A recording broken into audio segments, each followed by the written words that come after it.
میں نے دنیا دیکھی ہے، لیکن جب پہلی بار کعبہ کو دیکھا میری زبان خاموش ہو گئی تھی۔ لیکن بھائی، یہ سب لوگ ایک ہی جگہ کے گرد کیوں گھوم رہے ہیں؟ کیا یہ صرف ایک عبادت ہے؟ نہیں بیٹا، یہ صرف چلنا نہیں، یہ تو دل کا راستہ ہے۔ اور یہیں سے شروع ہوتا ہے طواف کا اصل راز، مکہ کی زمین جہاں ہوا بھی عبادت لگتی ہے۔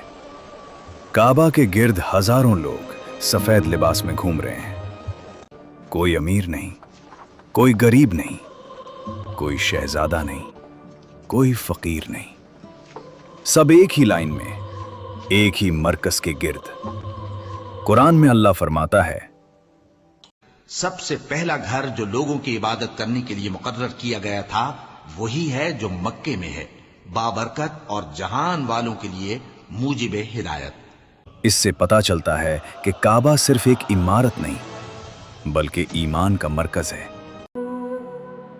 میں سمجھ نہیں پا رہا، اگر اللہ ہر جگہ ہے تو پھر یہ ایک ہی جگہ کے گرد گھومنا کیوں؟ بیٹا، اللہ ہر جگہ ہے، لیکن انسان کو ایک ڈائریکشن چاہیے ہوتی ہے، ایک فوکس۔ طواف انسان کو سکیٹرڈ ہونے سے بچاتا ہے، یہ اس کو ایک سینٹر دیتا ہے۔ طواف کا مطلب صرف چلنا نہیں، یہ ایک ایسا عمل ہے جہاں انسان اپنی زندگی کا سینٹر اللہ کو بنا دیتا ہے۔ ہر چکر ایک میسج دیتا ہے، میں اپنی مرضی نہیں، اللہ کی مرضی فالو کرتا ہوں۔ نبی محمد صلی اللہ علیہ وسلم نے طواف کو ایک بہت بلند عبادت قرار دیا اور فرمایا کہ بیت اللہ کا طواف نماز جیسا عمل ہے۔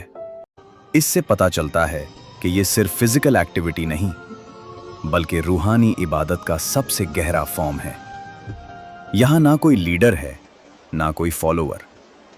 اگر کوئی کنگ بھی ہو تو وہ بھی سفید لباس میں، اور اگر کوئی غریب بھی ہو تو وہ بھی اسی لائن میں۔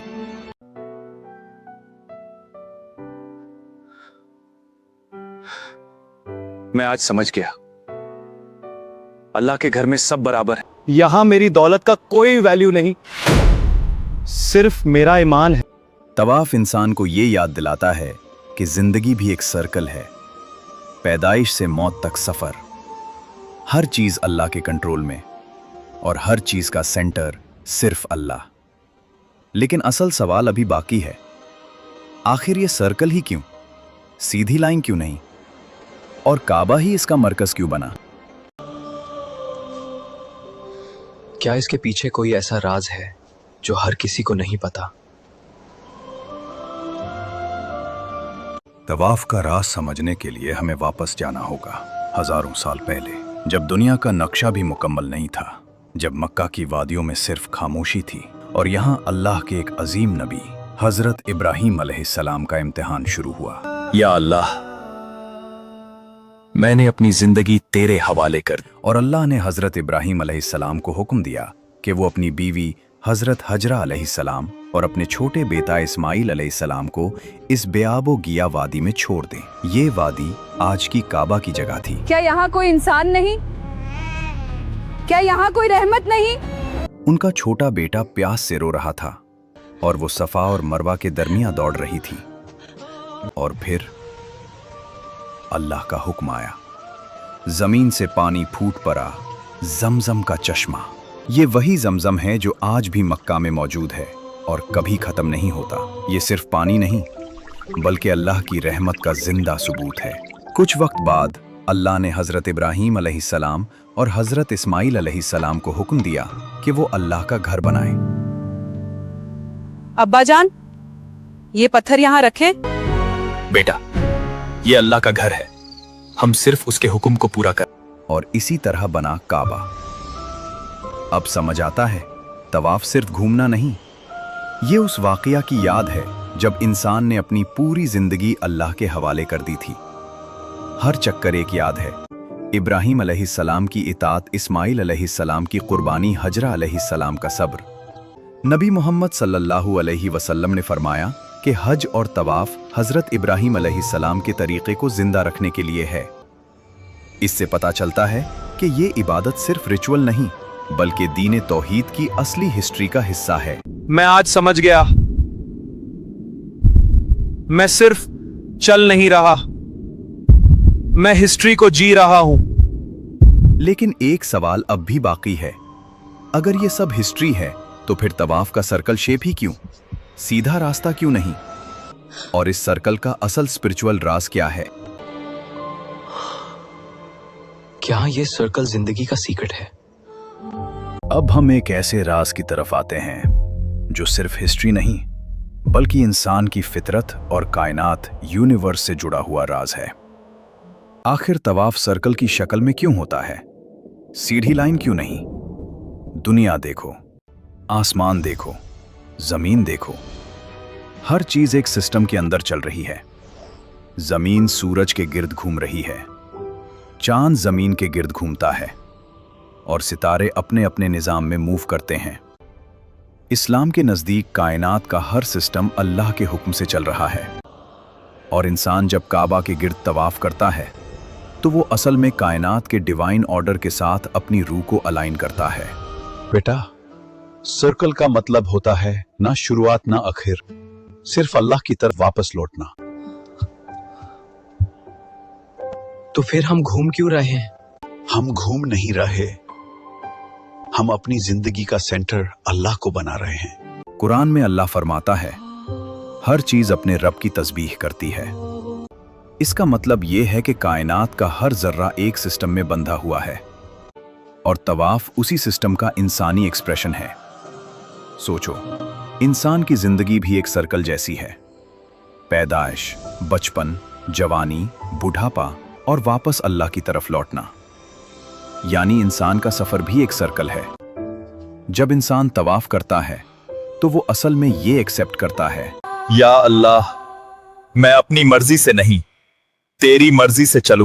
और हर चक्कर के साथ इंसान का दिल सॉफ्ट होता जाता है। कुछ उलमा कहते हैं कि तवाफ का सर्कल कायनात के मूवमेंट का सिंबल है। जैसे प्लैनेट्स अपने ऑर्बिट में घूमते हैं, वैसे ही इंसान भी अपने स्पिरिचुअल ऑर्बिट में वापस अल्लाह की तरफ झुकता है। मैं समझ गया, मैं अल्लाह के सिस्टम के अंदर चल रहा हूं। लेकिन एक और राज अभी बाकी है। अगर तवाफ का सर्कल इतना पावरफुल सिंबल है तो फिर इंसान को इस सर्कल के अंदर सुकून क्यों मिलता है? क्या ये सिर्फ इबादत है या रूह का असली घर? आखिर क्यों जब इंसान काबा के गिर्द तवाफ करता है तो उसका दिल हल्का हो जाता है? क्यों आंखों से आंसू बहने लगते हैं? क्यों एक अजीब सा सुकून महसूस होता है जो दुनिया के किसी और जगह पर नहीं मिलता? इंसान की फितरत ही ऐसी बनाई गई है कि वो हमेशा किसी न किसी चीज के गिर्द घूमता है। कोई पैसे के गिर्द, कोई लोगों के गिर्द, कोई अपनी ख्वाहिशों के गिर्द। मैंने जिंदगी भर दुनिया के पीछे भागा, लेकिन सुकून कब? लेकिन जब वो मक्का आता है तो उसे पता चलता है कि असल मरकज तो सिर्फ अल्लाह है। जब इंसान तवाफ करता है तो हर चक्कर के साथ उसका गम हल्का होता जाता है, उसका बोझ कम होता जाता है। नबी मोहम्मद सल्लल्लाहु अलैहि वसल्लम ने फरमाया कि जो शख्स अल्लाह के घर का तवाफ करता है, अल्लाह उसके गुनाहों को माफ करता है और उसे अज्र देता है। इसका मतलब यह है कि तवाफ सिर्फ मूवमेंट नहीं बल्कि गुनाहों की सफाई और रूह की प्योरिफिकेशन है। जब इंसान काबा के करीब होता है तो उसे महसूस होता है कि वो अकेला नहीं है, अल्लाह उसे देख रहा है और उसकी हर दुआ सुन रहा है। हजारों लोग एक साथ, एक ही डायरेक्शन में, एक ही दुआ के साथ। ये सिर्फ लोग नहीं, ये एनर्जी का एक समुंदर होता है और जब इंसान इस एनर्जी का हिस्सा बनता है तो उसका दिल ऑटोमेटिकली चेंज होने लगता है। मैं यहां आया था दुनिया मांगने, लेकिन यहां से अल्लाह ले जा रहा हूं। तवाफ के बाद इंसान वही नहीं रहता जो पहले था। उसकी सोच बदल जाती है, उसका दिल सॉफ्ट हो जाता है, उसकी प्रायोरिटीज चेंज हो जाती हैं। अब तुम समझ चुके हो, तवाफ हिस्ट्री भी है, तवाफ साइंस भी है, तवाफ रूह का सुकून भी है। लेकिन अब सबसे बड़ा सवाल, क्या ये सिर्फ दुनिया तक लिमिटेड है? क्या जन्नत में भी तवाफ होगा? और अगर होगा तो किसके गिर्द? तवाफ सिर्फ दुनिया की इबादत नहीं, ये एक ऐसा अमल है जो इंसान को उसके रब के करीब लाता है।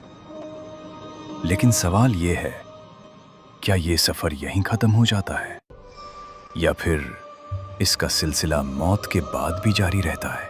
इस्लाम के अकीदे के मुताबिक ये दुनिया सिर्फ एक इम्तिहान है, असल जिंदगी तो आखिरत है। और जो लोग अल्लाह के घर के गिर्द तवाफ करते हैं वो असल में अपनी रूह को तैयार कर रहे होते हैं। क्या जन्नत में भी तवाफ होगा?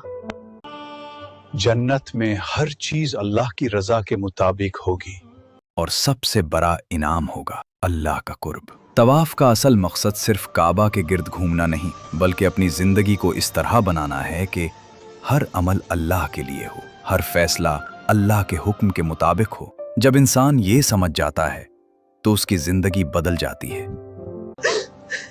मैं दुनिया के चक्करों में फंसा रहा।